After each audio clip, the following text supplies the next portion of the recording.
या देवी सर्वभूतेषु शक्तिरूपेण संस्थिता नमस्तस्यै नमस्तस्यै नमस्तस्यै नमो नमः।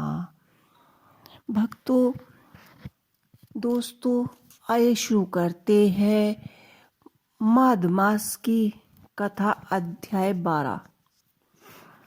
इससे पहले हमने आपको 11वां अध्याय की कथा सुनाई थी और अब हम आरंभ करने वाले हैं 12वां अध्याय। यमदूत जी कहने लगा कि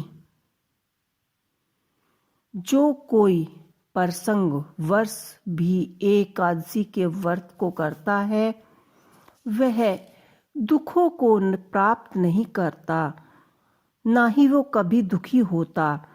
मास की दोनों एकादशी भगवान पद्मनाभ के दिन है।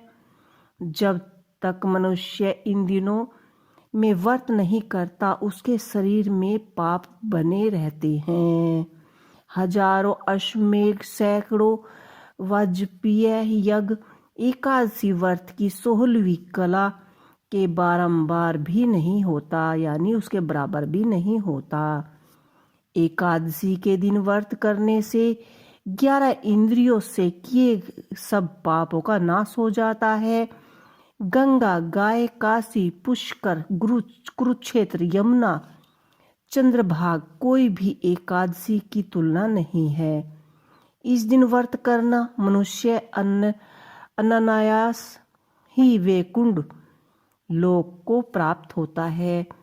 एकादशी को व्रत और रात्रि को जागरण करने से माता पिता और स्त्री के कुल की 10-10 पीढ़ियां उद्धार पाती हैं, उद्धार हो जाता है और वह पीताम्बरधारी होकर भगवान के निकट रहते हैं।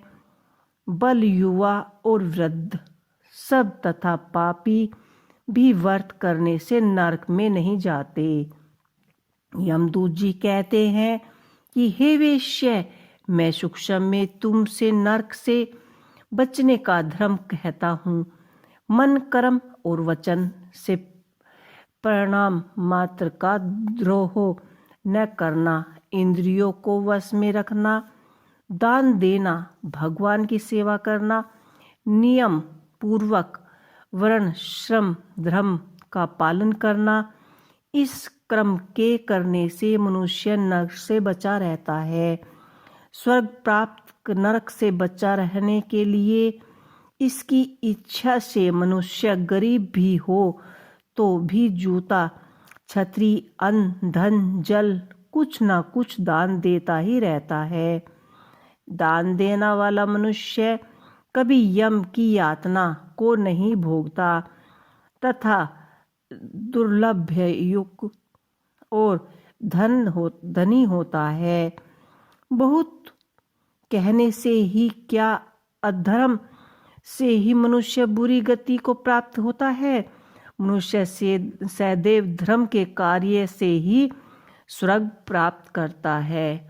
इसीलिए बाल व्यवस्था से ही धर्म के कार्य का अभ्यास करना चाहिए। मोहवश अनेक प्रकार के घोर पाप करने वाला मनुष्य भी भगवान को प्रणाम करने से नरक में नहीं जाता। संसार में जितने तीर्थ और पुण्य स्थान हैं, भगवान को प्रणाम करने से नरक में नहीं जाते। संसार में जितने तीर्थ और पुण्य स्थान हैं, भगवान के केवल नाम मात्र के कारण ही प्राप्त हो जाते हैं। इस तरह से माघ मास के प्रत्येक स्नान करने वाले मनुष्य को निर्मित पूर्वक तिल पात्र और तिल कमल का दान करना चाहिए। यमदूत कहते हैं कि हे वैकुंठ, पृथ्वी, सोना, गो आदि परम दान करने वाला स्वर्ग से नहीं लौटता। बुद्धिमान पुण्यतिथियों, व्यक्तित्वपात, संक्रांति आदि को थोड़ा सा दान करके भी बुरी गति को नहीं प्राप्त होता। सत्यवादी, मौन रहने वालों, मीठी बोली वाला, क्षमाशील, नृत्यवान, किसी की निंदा न करने वाला, सब प्राणियों पर दया करने वाला, पराये गुणों का वर्णन करने वाला, पराये धन को तर्पण करने के समान समझा जाता है। ऐसे लोग नरक को कभी नहीं भोगते। तो दोस्तों, ये थी हमारी माघ मास के अध्याय 12वें का महत्व। आपको ये हमारा महत्व कैसा लगा? इस महात्म को पढ़ने से, सुनने मात्र से ही हमारे सारे पाप धुल जाते हैं। तो आप इस महात्म को अवश्य सुने। आपको अब हम मिलते हैं कल के महात्म 13वें अध्याय में। इसी के साथ जय श्री हरि, जय श्री भगवान।